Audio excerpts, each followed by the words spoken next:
تعالوا أقول لكم النهاردة قصة وأسرار مثيرة عن جويدان هانم مطلقة الخديوي عباس حلمي الثاني اللي مسك حكم مصر عام 1892 وحتى عام 1914،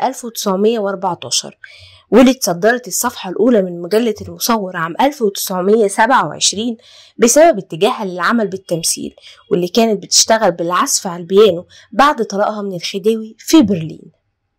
تعرف الخديوي عباس حلمي الثاني على جويدان هانم وهي فتاة من أسرة عريقة مجرية الأصل خلال تواجده في باريس عام 1905،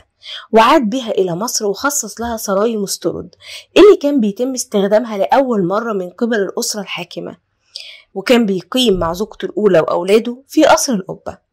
اعتنقت جويدان هانم الإسلام وتزوجها الخديوي رغم اعتراض أصدقائه ووالدته والسلطان العثماني نفسه عام 1910، وحكت في مذكراتها عن فترة تواجدها كزوجة للخديوي في مصر، وهي المدة اللي استمرت 3 سنوات فقط، لأنها انفصلت عن الخديوي عام 1913 دون أن يسفر الزواج عن أي أطفال. وحكت جويدان هانم في مذكراتها عن العديد من المواقف الطريفة والغريبة، منها إنها تنكرت في زي رجل عشان تحضر افتتاح قناطر النيل مع زوجها الخديوي عباس حلمي الثاني بحضور عدد من قادة العالم وقتها،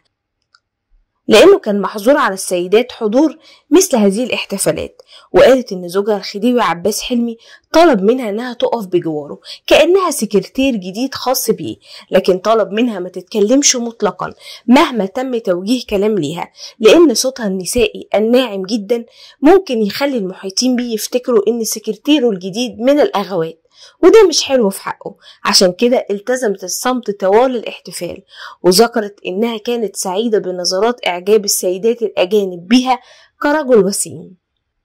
وخصصت جويدان هانم فصل كامل من كتابها اتكلمت فيه عن حريم الأصول في مصر، واللي أكدت أن وضعهم في مصر كان مختلف تماما عن الدولة العثمانية اللي كانت بتستخدمهم لإشباع رغباتهم وبيشتروهم بأبهظ الأثمان، وأحيانا كمان بيخلف السلاطين منهم. أوضحت أن في مصر الحريم كانوا مجرد خادمات بيقوموا بكل شؤون القصر فقط، وبيلبسوا ملابس بسيطة، لأن زوجات الخديوي كانوا بيرفضوا أن في أي واحدة من الحريم تبقى ملفتة أو تتزين بشكل يجعلها محط أنظار لأي من رجال القصر وعلى رأسهم الخديوي.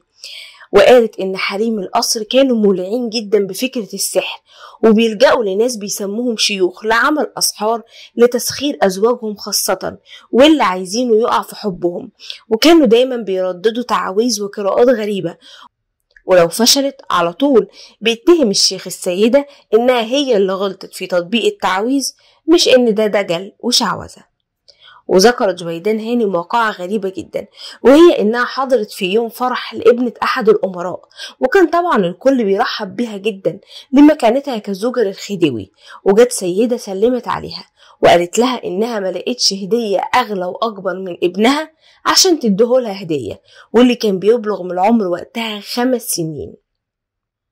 وأكدت جويدان هانم في مذكراتها إن الواقعة دي بالنسبة ليها كانت غريبة جدا، لأن إزاي واحدة تهدي ابنها لإنسانة تانية مهما كانت مكانتها.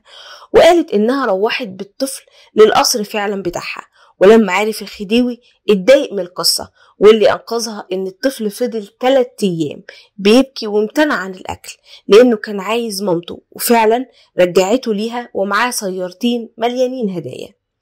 وعانت جويدان هانم بعد طلاقها وسفرها للخارج من ظروف صحية ومادية ونفسية صعبة جدا، وانتهت بوفاتها وحيدة في شقة متواضعة في النمسا